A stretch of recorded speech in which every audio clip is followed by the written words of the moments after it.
Okie dokie. Today we're going to start chapter 13, which is the last chapter that we cover in the course. It's talking about periodic functions, and then eventually we get into some trigonometry with sine and cosine. So 13.1 just kind of gives us some of the vocabulary that we'll need throughout the chapter. So our EQ is what is periodic behavior and what characteristics does it have. As a quick warm-up, if you look at these four phenomenon, what do they all have in common? So the Earth rotating around the sun, the heartbeat, which apparently makes the sound lubbed up, and then a child swinging on a swing set or waves crashing in an ocean. All four of those repeat themselves, right? It's the same movement or the same motion repeated over and over again. How long it takes to repeat that movement or motion is different for each one of these, right? A heart beats about once a second. It might take you 3 or 4 seconds to swing back and forth on a swing set. Waves, who knows? And then it depends. And then the Earth going around the sun would be a full 365.25 days. But all of these will have or show characteristics of repeated or patterns in their movement. So what we're going to kind of talk about today is what a periodic function is and what are some of the characteristics or measurements that we have with it. Kind of what we just said, periodic functions are functions that repeat a pattern of outputs, which when we're talking about graphs, outputs are often referred to as y values, right? X values are your inputs, y values are the outputs that you get. And so if something repeats the same y values over and over, that's considered a periodic function. One pattern or that path that is repeated is called a cycle.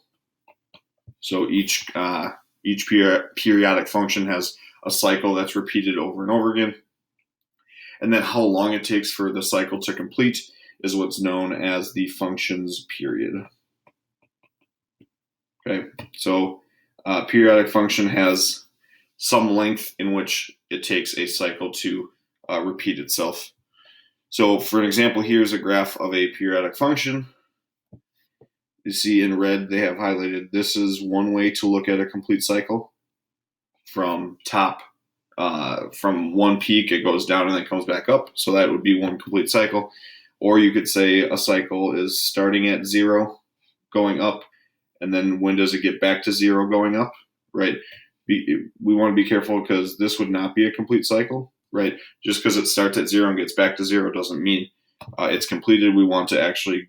We also, in this case, need to look at the characteristic that it is at 0 and increasing. So that would be two different ways to look at a cycle within the same graph. You could also go, right, we could go from minimum to minimum. That would be another cycle, right? But all of these cycles have the same horizontal distance, right? This horizontal distance is the same. This horizontal distance is the same as that. And that is what we call the period of that function. In this case, from 2, we look at the first cycle, the x value, right? The x value is 2, is where it starts, and then it ends at 6, so that has a length of 4. Sure enough, here starts at 8 and ends at 12, which is also a period of 4, and this starts at -2 and ends at +2. So however you want to look at these, if it is truly a periodic function, that cycle is going to repeat over and over again. Okay, so just take a second to see if you can, it should be pretty quick, determine what is the period length of each of those periodic functions. Again, a cycle, it doesn't matter if you pick, I want to start at the bottom, and when do I return to the minimum? You can start top to top. You can go 0 to 0, however you want to think about it. I usually go from max to max because it's easier to see. what the pattern is. So this is going from -3, that cycle starts, and then the cycle ends at 1. So again, the period in this case would be 4. If we look over here, again, if I'm going from max to max, that starts at 0 and ends at 3, so that has a period of 3. Okay, so just period is the horizontal distance it takes for one cycle to complete. Now, this is one interesting. This first graph is interesting because you can see that it has a pattern, but it's decreasing as we go. And so, like, this technically is not periodic because in order to be periodic, it has to repeat the same y values. And you see at the top of each wave, like, it looks like this is this has a y value of 3.5. This has got a y value of like 2.5. This has got a y value of like 1.5. So even though this has the look of a wave, right, and it is kind of going up and down, the fact that the whole thing is declining means this is not periodic. Whoops. Oh my gosh. Not periodic.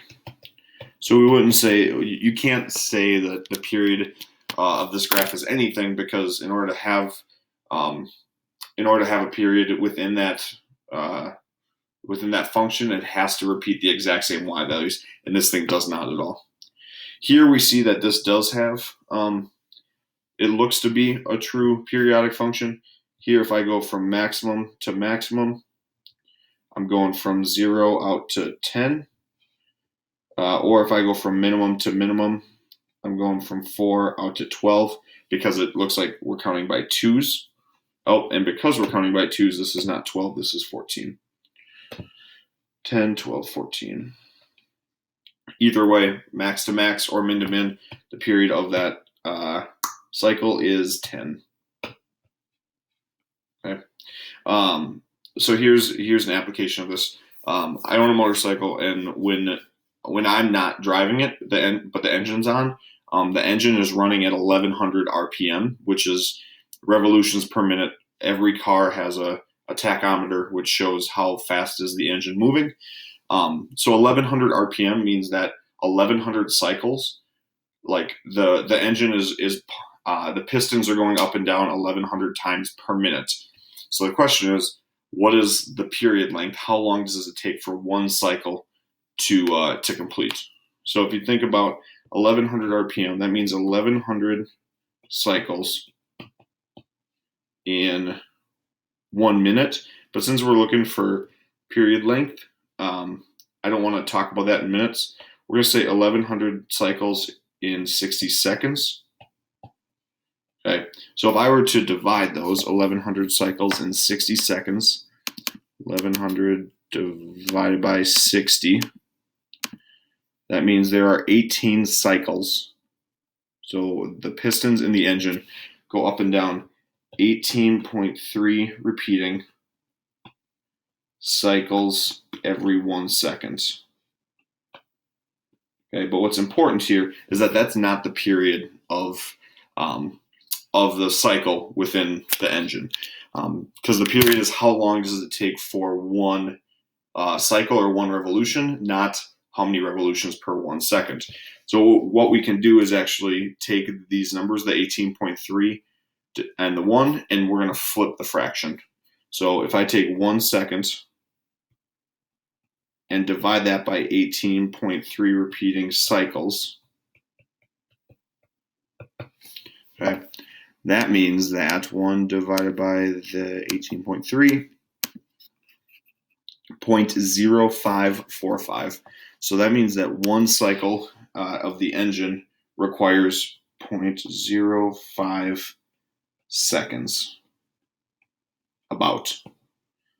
So in 0.05 seconds, which is a very quick amount of time, the piston in that engine has gone up and gone back down to compress and give power to the motorcycle. So that's just one way that we can use the idea of a periodic function. A lot of things in our world are periodic, and you don't have the same repeated motion over and over again. So the last two characteristics that we're going to talk about are midline and amplitude. Midline is pretty self-explanatory. It's the line that cuts the function right in half. So it's a horizontal line, right? Because our function is repeating horizontally. So it's the horizontal line that runs midway between the maximum and the minimum of the function. And then the amplitude is the distance from that midline, distance between the midline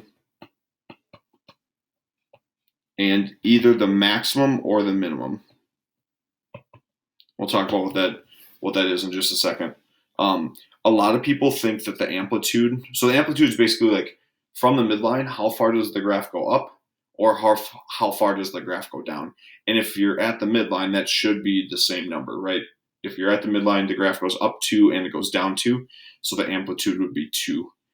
So if we look at this graph real quick, it looks like the maximum is at 4, right? That's the highest y value that the graph gets to, and the minimum value is at -2. Looks like, again, we're numbering by 2's here. So if the max is 4 and the minimum is -2, I need to find the line that splits that perfectly. Okay. One way to do this is just to take the average or the mean, like we learned from chapter 11. So add them up and divide by 2. So 4 plus -2, midline. 4 plus -2 and divided by 2, which is 2 over 2, which is 1. You didn't have to do that calculation. You could probably just count, like, what the distance is there. So that means at 1, let's see if I can do this. Okay, this is our midline of our graph. So that purple line has exactly cut the cycle so that this distance is the same as this distance right there. So this goes up 3 and this goes down 3. Okay. So our midline, since it's a horizontal line, we're going to write it as a y equals. Okay. So that horizontal line that cuts through at a y value of 1 is our midline. And then our amplitude is the distance from that midline, either up to the max or down to the min, which we see is 3. Okay. So the amplitude is the maximum minus the midline, which in this case is 3.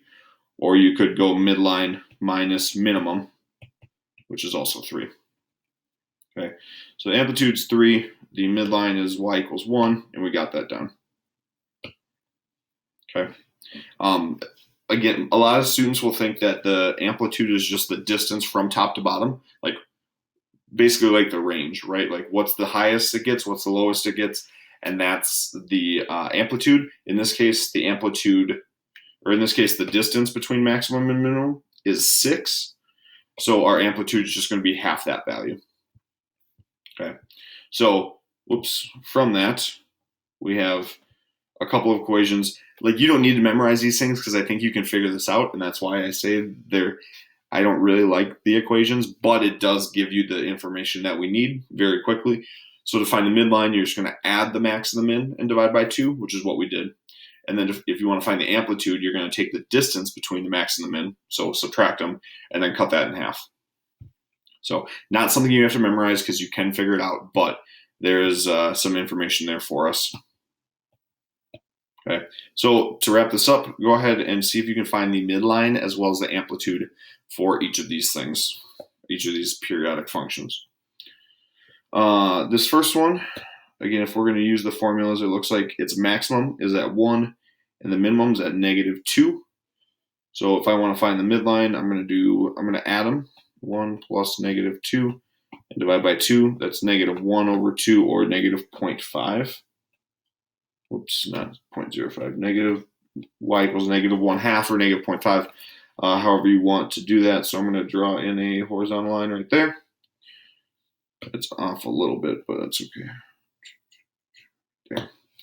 Okay, so there's our midline, and then our distance from the midline to the top is how far, if the middle is at point or negative 0.5, to go up to 1 or to go down to negative 2. Again, we can just subtract the max and the min and divide by 2. So if I subtract negative 2, that gives me 3 over 2, which is 1.5. Okay, so there's our midline, there's our amplitude for that first periodic function. And then here, this is kind of a goofy looking pattern. But if we identify that there's my max at what looks to be 3, because it looks like we're numbering by 2s, and there's the minimum at 0. Something interesting is going to happen here, and that is that the midline, which is, well, halfway between 3 and 0, is going to be 1.5, right? Divided by 2 is just 3 over 2, which is 1.5. So if I draw that midline in, it's going to be tough to draw 1.5, but it's about right there. Then obviously the amplitude is also going to be 1.5 because that's the distance from 0 up to the midline, or from the midline up to 3. 3 minus 0 over 2, which is also 1.5. So if the minimum, anytime that the minimum of a function is 0, like if that is the bottom of the function, what we're going to find is that midline and the amplitude will always line up, which is kind of interesting. And really that's all for this first section. The book homework should go relatively quickly. Hopefully you're able to do this without my help, or you're able to use each other to answer those questions, and we will we'll continue chapter 13 when I get back. Google Chrome, how do I stop recording? It's been a while. There we go. Stop.